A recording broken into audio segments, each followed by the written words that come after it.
34. Matthew chapter 8, verse 18 through 34.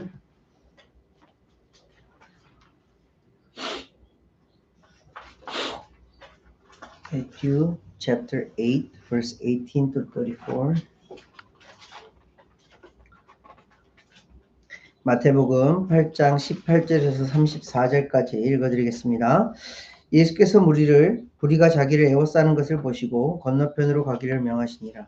한 서기관이 나와 예수께 아뢰되 선생님이여 어디로 가시든지 저는 따르리이다. 예수께서 이르시되 여우도 굴이 있고 공중에 새도 거처가 있으되 인자는 머리 둘 곳이 없다 하시더라. 제자 중에 또 한 사람이 이르되 주여 내가 먼저 가서 내 아버지를 장사하게 허락하옵소서. 예수께서 이르시되 죽은 자들이 그들의 죽은 자들을 장사하게 하고 너는 나를 따르라 하시니라. 배에 오르심에 제자들이 따랐더니 바다에 큰 놀이 일어나 배가 물결에 덮이게 되었으되 예수께서는 주무시는지라. 그 제자들이 나와 깨우며 이르되 주여 구원하소서 우리가 죽겠나이다. 예수께서 이르시되 어찌하여 무서워하느냐 믿음이 작은 자들아 하시고 곧 일어나사 바람과 바다를 꾸짖으시니 아주 잔잔하게 되거늘 그 사람들이 놀랍게 여겨 이르되 이가 어떠한 사람이기에 바람과 바다도 순종하는가 하더라. 또 예수께서 건너편 가다라 지방에 가시매 귀신 들린 자 둘이 무덤 사이에서 나와 예수를 만나니 그들은 몹시 사나워 아무도 그 길로 지나갈 수 없을 지경이더라. 이에 그들이 소리질러 이르되 하나님의 아들이여 우리가 당신과 무슨 상관이 있나이까? 때가 이르기 전에 우리를 괴롭게 하려고 여기 오셨나이까 하더니 마침 멀리서 많은 돼지떼가 먹고 있는지라. 귀신들이 예수께 간구하여 이르되 만일 우리를 쫓아내시려면 돼지떼에 들여보내 주소서 하니 그들에게 가라 하시니 귀신들이 나와서 돼지에게로 들어가는지라. 온 때가 비탈로 내리자라 바다에 들어가서 물에서 몰사하거늘 치던 자들이 달아나 시내에 들어가 이 모든 일과 귀신 들린 자의 일을 고하니 온 시내가 예수를 만나려고 나가서 보고 그 지방에서 떠나시기를 간구하더라. 네, 가니부터 수학까지 한 절씩 읽어주시겠습니다. When Jesus saw the crowd around him, he instructed his disciples to cross to the other side of the lake. Then teacher blocked him, saying, Teacher, I'll follow you wherever you go. Jesus replied, Foxes have dens and birds have nests, but the Son of Man has no place to lay his head. Another disciple said to him, Lord, first let me go and bury my father. But Jesus told them, Follow me now, let the spiritually dead bury their own dead. Then he got into a boat, and his disciples followed him. Suddenly, a furious storm came up on the lake so that the waves swept over the boat, but Jesus was sleeping. The disciples sought and woke him, saying, Lord, save us, we are going to drown. Jesus responded, Why are you afraid? You have so little faith. Then he got up and rebuked the wind and waves, and suddenly there was a great calm. The men were amazed and asked, What kind of man is this? Even the winds and the waves obey him. When he arrived at the other side, in the region of Gadarenes, 2 demon-possessed men coming from the tombs met him. They were so violent that no one could pass that way.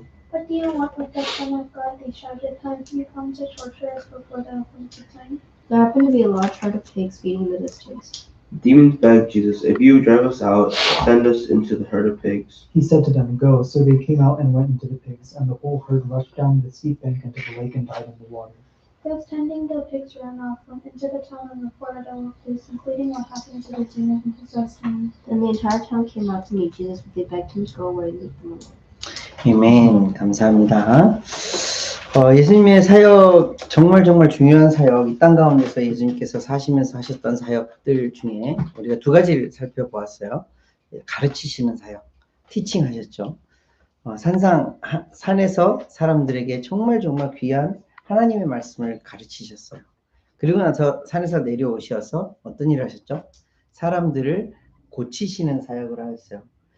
각종 귀신 들린 자, 병든 자들을 다 고치셨더라라고 말씀을 하시면서 고치시는 사역을 하셨던 예수님의 모습을 함께 나누었어요.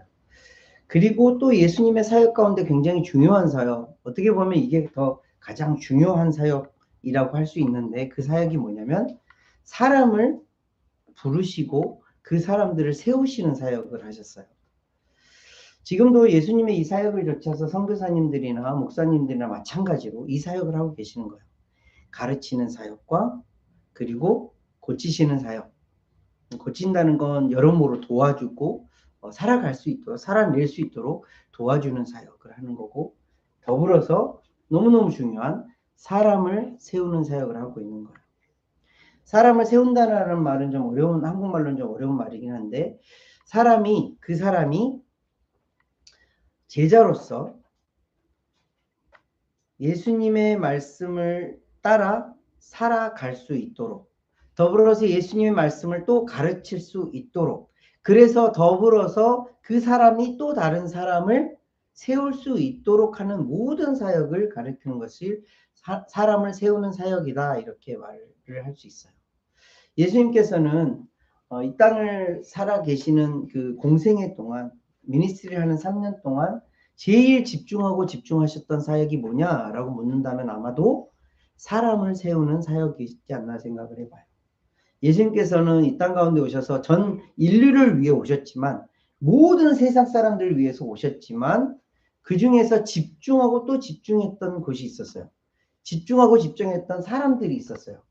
그 지역은 이스라엘 사람들이었고, 그 중에서도 특별히 제자들이었고, 그 중에서도 더 특별히 12 사도들에게 집중하셨던 모습을 볼 수 있어요. 예수님께서는 특별히 이 사람들을 세우시고 부르시고 나중에는 보내시면서 너희들과 항상 함께 하겠다고, 그래서 너희들도 또한 마찬가지로 나처럼 이 땅 가운데서 이런 사역을 해라, 이런 미니스트리를 해라 라고 알려주시고 부활하시고 승천하셨던 거예요. 오늘은 그 사역의 말씀을 함께 나누려고 해요. 예수님께서 이제 그곳에서 많은 사람을 고치다 보니 많은 사람들이 예수님에게 막 몰려왔어요.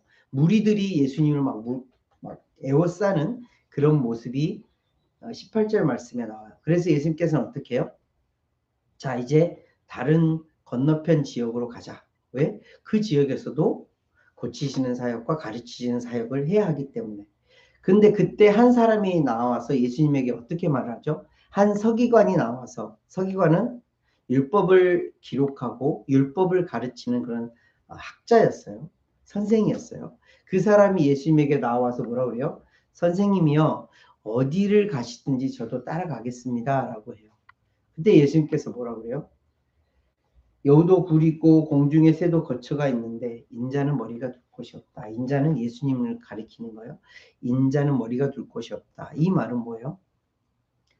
예수님께서는 머리 둘 곳조차 없이 이곳저곳을 돌아다니면서 하나님의 귀한 사역을 했다라는 것을 알려주시는 말씀이에요. 마찬가지로 예수님을 따르는 모든 제자들도 예수님을 따라 살았기에 이 땅 가운데 머리 둘 곳조차 없이 그렇게 여러 가지 상황들, 여러 가지 삶을 살았다는 것을 알려주고 있어요. 더불어서 그 이후에 한 제자가 예수님에게 나와서 말을 해요. 주여, 내가 먼저 가서 내 아버지를 장사하게 하소서. 이때 당시에 이스라엘 지역이나 한국이나 미국이나 다 마찬가지겠지만 나의 친아버지를 장사하는 것은 너무너무 중요한 첫 번째 일 중에 하나였어요. 근데 예수님께서는 의외의 말씀을 하세요. 뭐라고 그래요? 죽은 자들이 그들의 죽은 자들을 장사하게 하고 너는 나를 따르라 라고 말씀을 하세요. 이 말씀을 통해서 예수님께서 제자들을 부르시고 그 제자들을 세우시기 위해서 어떤 것을 가르치시길 원하시는지 알 수 있어요. 예수님께서 서기관에게 대답하셨던 이 땅 가운데 내가 머리 둘 곳이 없다라고 했던 말을 하신 말씀은 뭐냐면, 이 땅 가운데서 평안하게 사는 것이 예수님의 삶이 아니었고 또한 예수님의 제자들의 삶이 아닐 수 있다는 것을 알려주고 계세요. 더불어서 한 제자가 와서 내 아버지를 먼저 장사하게 하세요 하셨을 때 예수님께서 그들은 그들의 일에게 맡겨두고 너는 나를 따르라고 하셨을 때 무슨 말씀이냐면, 이 땅 가운데의 많은 것들, 이 땅 가운데 너희들이 생각하는 프라이어리티라고 생각했던 많은 것들보다 너는 나를 따르는 것을 가장 먼저 우선시해야 한다라고 알려주고 계시는 말씀이에요. 그래서 예수님께서 알려주신 말씀 가운데에 정말 제자는 어떤 모습으로 이 땅 가운데 살아가야 되는가라는 것을 말씀을 같이 찾아보려고 해요. 잘 요약해 놓으신 말씀이 있는데 예수님께서 알려주신 말씀 가운데에 누가복음 14장 말씀 같이 볼게요. Luke chapter 14 한번 보세요. Luke chapter 14.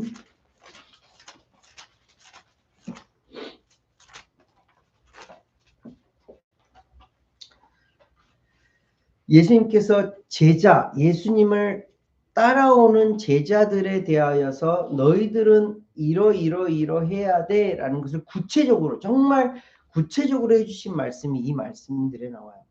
첫 번째 말씀 보세요. 26절 말씀이에요. chapter 14 verse 26.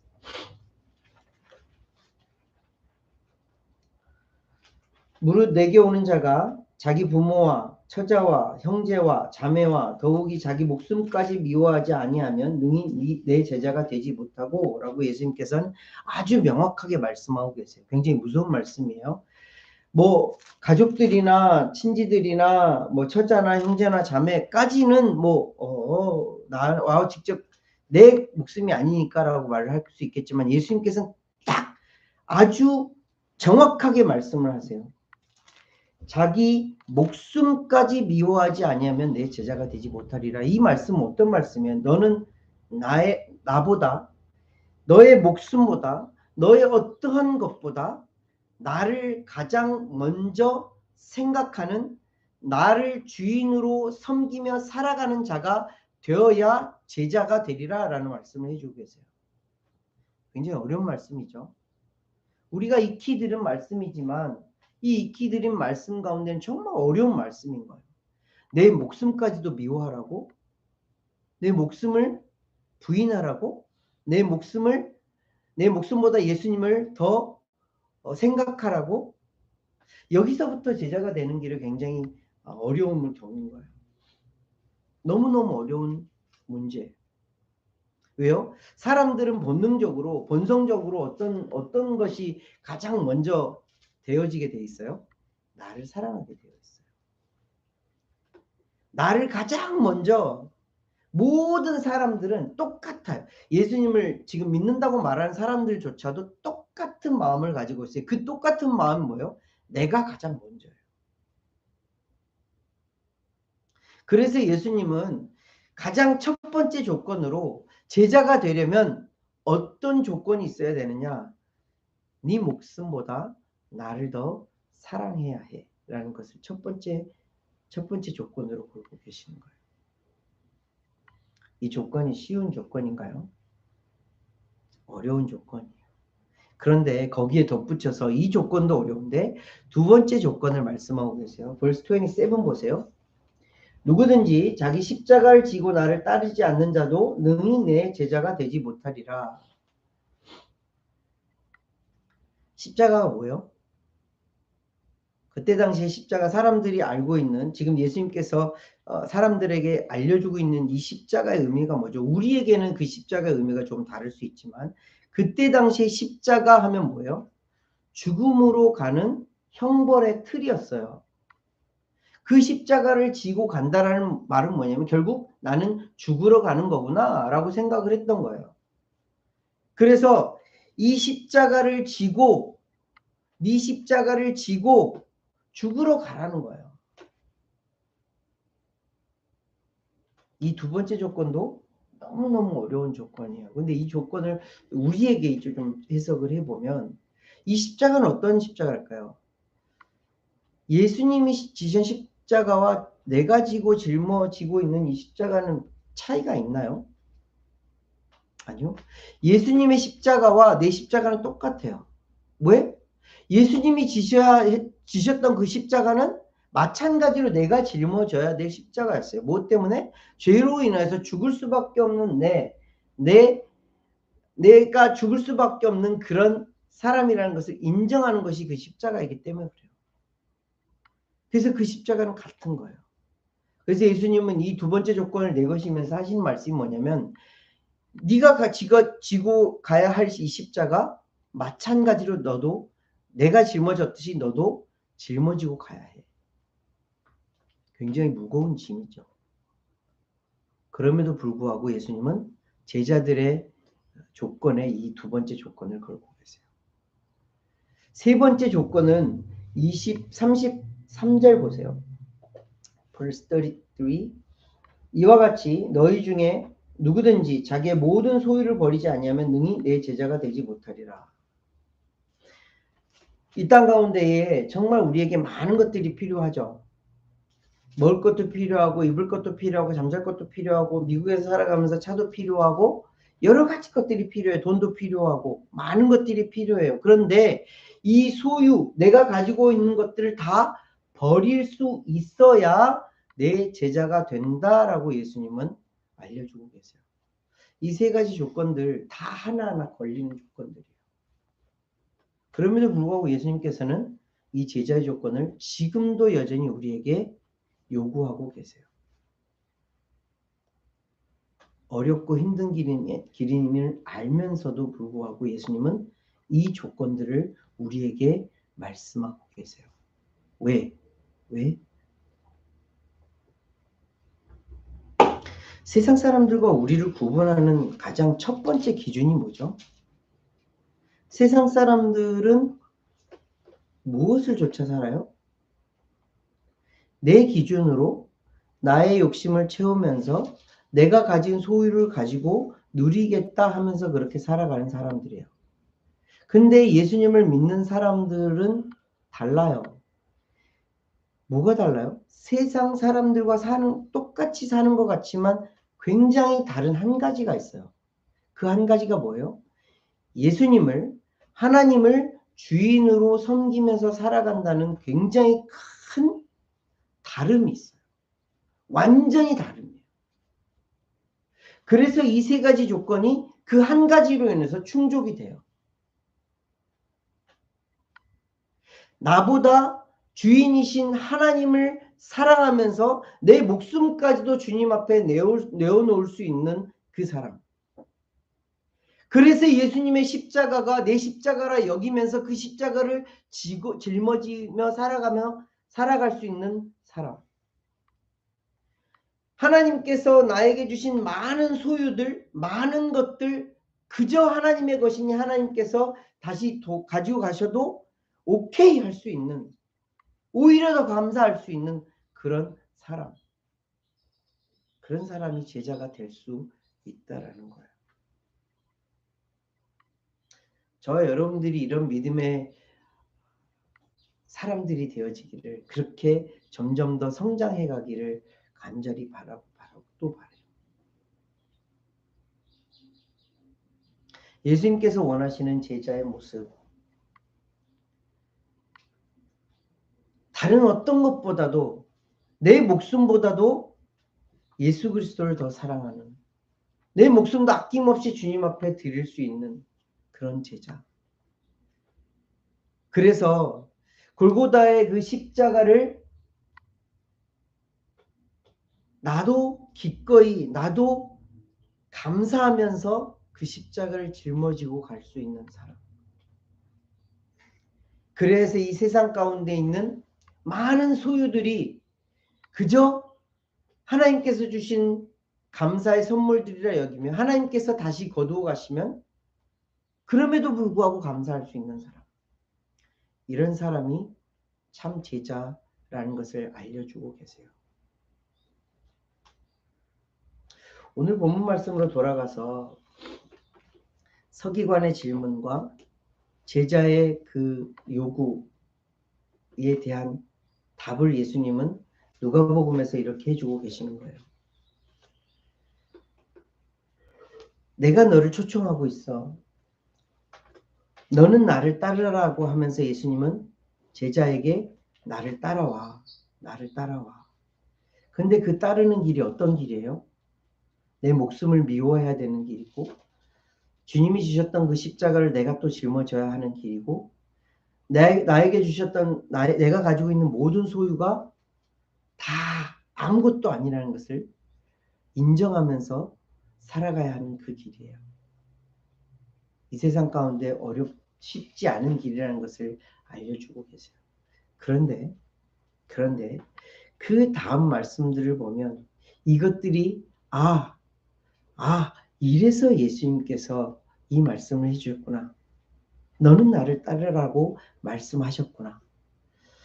좋으신 예수님께서, 좋으신 하나님께서 그 길을 따라고 하는데 그 이후에 정말 좋은 것들로 채워주시기 위해서 이런 많은 것들을, 이 세 가지의 조건, 아니 이 더 많은 조건들을 우리들에게, 제자들에게 붙여주시는구나 라는 것을 알려주세요.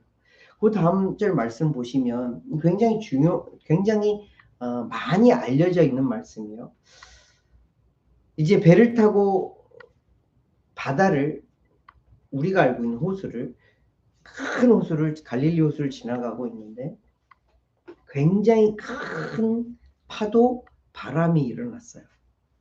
얼마나 컸으면 제자들이, 그 제자들 가운데는 누가 있어요? 뱃사람들이 있어요. 바다를 너무나도 잘 알고 있는 사람들이 있고 어부들이 있어요. 바다에 익숙한 사람들이 있어요. 근데 그 사람들이 있음에도 불구하고 그 사람들이 예수님에게 뭐라고 그래요?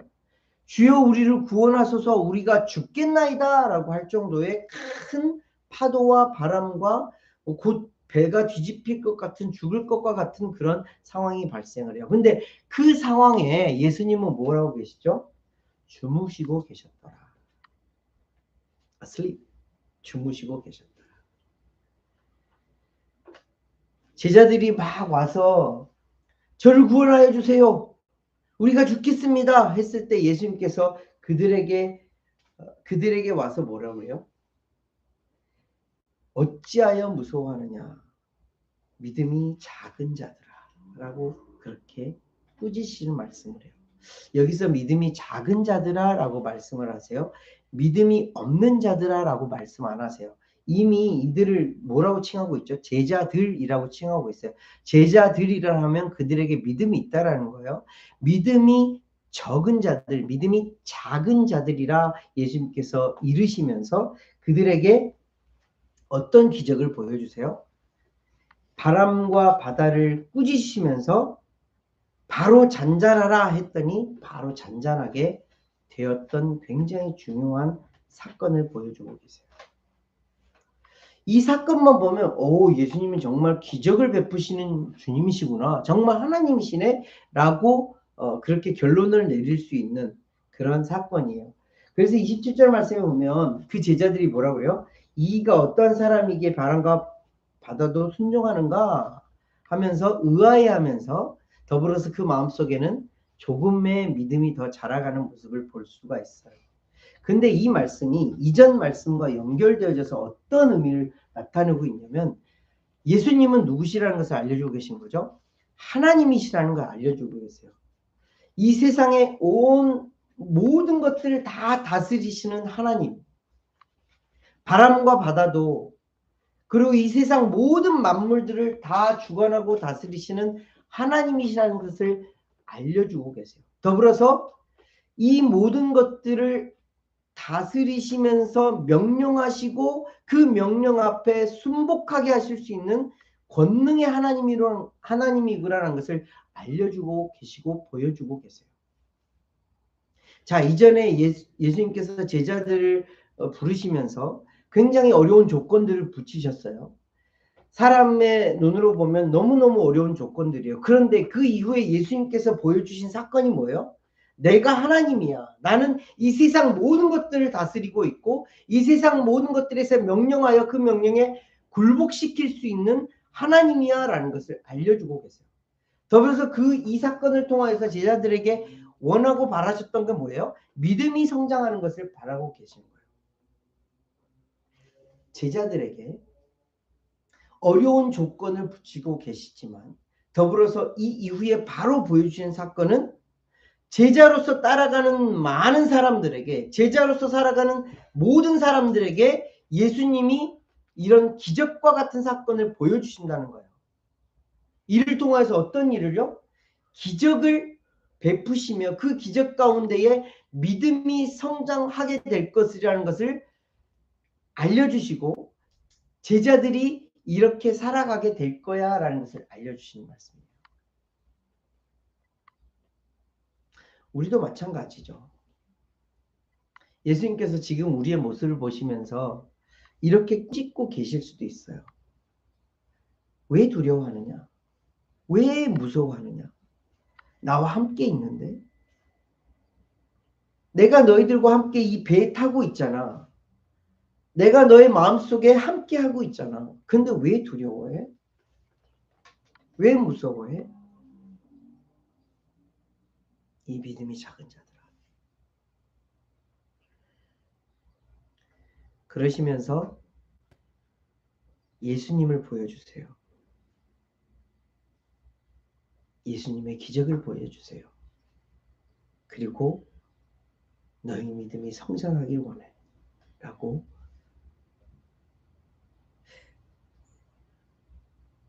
믿음이 더욱더 성장하여서 그 믿음으로 또 살아가길 원해. 라고 예수님께서 우리에게 말씀해주고 계십니다. 그런데 제자들이 거기에서 멈추는 것이 아니라 오늘 마지막 부분 28절에서 34절 말씀을 보면 이 사건 이야기도 너무너무 많이 들으셨을 거예요. 가다라 지방, 다른 복음서에서는 거라사 지방에 가면 무덤가에서 정말 엄청난 귀신 들린 사람, 여기서는 둘, 다른 성경에서는 한 사람이 있었다고 그래요. 그 사람이 예수님에게 막 나와요. 자, 성경을 잘 보세요. 예수님이 그 지역에 그냥 갔어요. 그런데 예수님이 그 사람을 찾아간 것도 아니고 예수님이 그를 먼저 이렇게 어떻게 말씀을 나누고 한 것도 아니에요. 그런데 그들이 먼저 와서 그 귀신들이 먼저 와서 예수님에게 막 따지듯이 물어요. 하나님의 아들이여, 우리가 당신과 무슨 상관이 있습니까? 아직 때가 이르지도 않았는데 도대체 왜 저희에게 나타나서 저희를 괴롭게 하십니까? 라면서 막 따져 물어요. 잘 보세요. 예수님이 가만히 계셨어요. 그냥 거라사 지방, 가다라 지방에 오셔서 그냥 배에서 내리셔서 그 길을 가고 계셨어요. 그런데 귀신 들린 귀신들이 와서 예수님에게 와서 막 따져 물어요. 그리고 지풀에 꺾여서 우리를 쫓아내시려거든 어떻게 하라고 그래요? 저 돼지떼에게 갈 수 있게 해주세요. 그때 예수님이 딱 한마디 하세요. go 했더니 그들이 어떻게 해요? 귀신들이 그 돼지떼에게 들어가서 바다에 풍덩 빠져서 그 돼지떼가 몰사하는 모습을 보게 돼요. 다른 성경에 보면 이 돼지떼가 대략 몇 마리나 됐는지 기록을 하고 있어요. 약 2,000마리 정도의 돼지떼가 몰사했다라고 기록을 하고 있어요. 그 귀신의 이름이 뭐였다라고 다른 성경에 기록하고 있냐면 군대를 갔다 온 사람들은 대충 알 텐데 여단급의 사람들 대략 2,000명 정도 되는 거예요. 2,000여 마리의 귀신들이 다 몰사하는 모습을 보여주고 계세요. 이 말씀은 어떤 형상과 어떤 말씀을 예수님께서 생각하시고 이 기적을 행하셨냐면 요한계시록 20장 10절 말씀을 예수님은 염두에 두시고 하신 말씀이에요. Revelation chapter 20 verse 10 보세요. Revelation chapter 20 verse 10. Chapter 20 verse 10.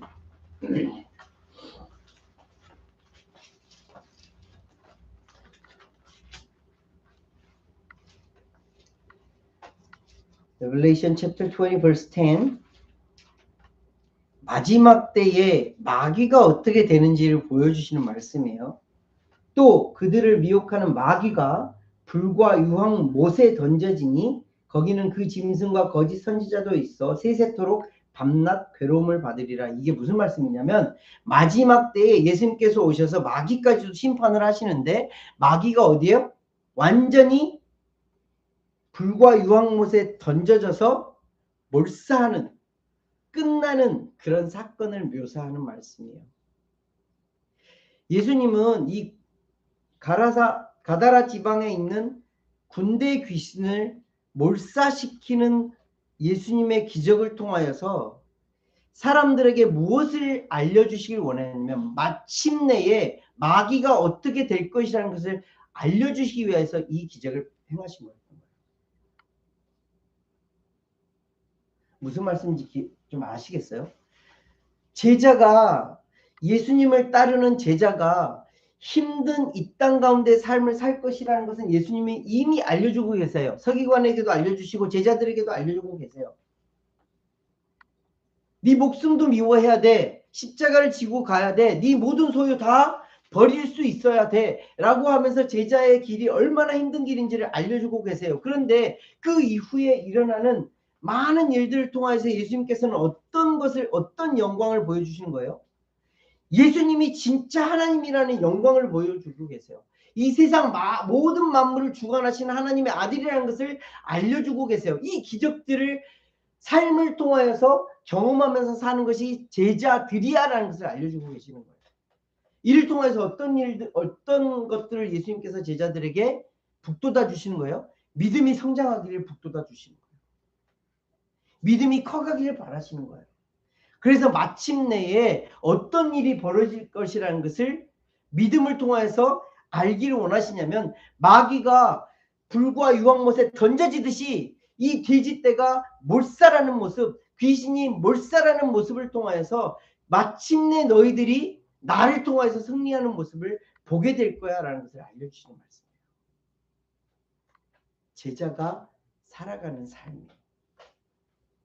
당장 눈에 보이기에는 어렵고 힘든 길이지만 그 길 가운데에 예수님은 우리의 믿음을 성장시켜 주시기 위하여서 예수님을 보여주세요. 예수님의 은혜를 나타내시고 하나님의 사랑을 보여주시고 성령님의 역사들을 우리에게 삶을 통해서 증명하고 계세요. 우리는 그런 삶을 살아가고 있는 거예요. 그래서 이 믿음이 성장하였을 때에 마침내 어떤 결과를 보게 되는 거예요? 마귀가 예수님 앞에 무릎 꿇는 것을 보게 되는 거예요. 그 모습을 통해서 마침내 이루시는구나 라는 것을 경험하게 될 것이라는 것을 알려주시는 거예요. 말씀을 정리해 보겠습니다. 제자의 삶, 제자의 길, 인간적인 눈으로 보면 정말 어려운 길이에요. 그렇지만 그 길 가운데에 예수님은 계속해서 우리에게 믿음을 성장시켜 주시는 일을 하고 계세요. 기적과 이사를 보여주시기도 하고, 가끔은 사망의 음침한 골짜기로 가게도 하시고, 가끔은 절망 가운데에, 가끔은 힘듦 가운데, 슬픔 가운데, 어떨 때는 너무너무 행복한 그런 삶의 환경 가운데에, 그 가운데 예수님은 계속해서 우리의 믿음을 성장시켜 주기를 원하고 계세요. 믿음이 적은 자들아가 아니라 믿음이 큰 자들아라고 칭찬하기를 원하시면서 우리를 그렇게 다루어가고 계세요. 그리고 마침내 마귀가 완벽하게 패배하는 그날까지, 마귀가 완전히 예수님 앞에 굴복하는 그날까지 우리의 믿음이 더욱더 성장하여서 그 모습을 보며 살아가길 원하시는 거예요. 저와 여러분들은 예수님의 제자로 사시겠습니까? 아니면 그저 무리 가운데 한 사람으로 살겠습니까?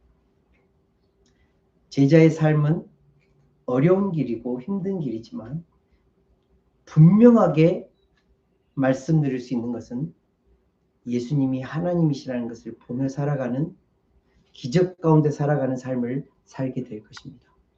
더불어서 최종 영광의 왕이시라는 것을 마침내 보게 될 것이요, 그 영광에 나도 동참하게 될 것이라는 것을 알려주십니다. 제자로 사시겠습니까? 아니면 세상 사람들처럼 사시겠습니까? 저와 여러분들이 제자로서의 삶을 잘 살아내기를 예수님 이름으로 함께 기도하겠습니다. 기도하겠습니다. 하나님 아버지, 은혜를 감사를 드립니다. 오늘도 우리에게 너무너무 귀한 말씀 주셔서 감사를 드립니다. 예수님의 제자로 살아가는 것 쉬운 일이 아니라는 것 알려주셔서 감사를 드립니다. 미리 우리의 마음가짐을, 또 우리의 행동거지를 다시 돌아볼 수 있도록 가르쳐 주시고 알려주시니 감사함을 드립니다. 비록 어렵고 힘든 길이지만 그 어렵고 힘든 길 가운데에 예수님은 우리에게 기적을 베푸시고, 예수님은 우리에게 은혜를 베푸시고, 예수님은 우리와 함께 동행하심으로 그 모든 길들을 이기며 살아갈 수 있게 해주실 것을 알려주시니 감사함을 드립니다. 우리의 인생을 돌아보니 다 주님의 은혜였다라는 고백이 앞으로의 삶 가운데서도 주님의 고백이라 고백하며 살아갈 수 있도록 아버지 인도하여 주시옵소서. 그래서 마침내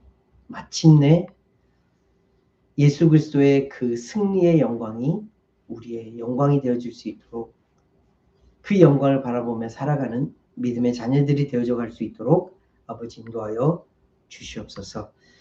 우리에게 주신 귀한 말씀 감사를 드리며 귀하고 존귀하신 예수 그리스도로 기도합니다. 아멘.